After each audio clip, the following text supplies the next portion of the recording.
প্রিয় কলিজার বন্ধুরা, অবশ্যই দেখতে পাচ্ছেন আমার কলিজার শখ ভাইকে মাত্র 2 লক্ষ টাকা চাঁদা না দেওয়ার কারণে আমার প্রিয় ভাইকে জনসম্মুখে পাথর মেরে এই বাংলাদেশের পশুরা তাকে নিহত করছে।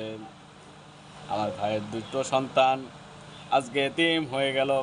আমার ভাইয়ের স্ত্রী আজকে স্বামীহারা হয়ে গেল।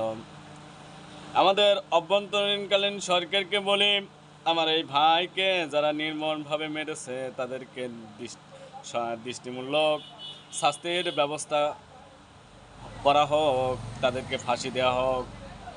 যদি আজ তারা শাস্তি না পায়, এই সমাজের অনেক সন্তান বাবা হারা হবে, অনেক স্ত্রী স্বামী হারা হবে। প্রিয় বন্ধুরা, ভিডিওটি সবাই শেয়ার করে দেবেন এবং শাস্তির ব্যবস্থা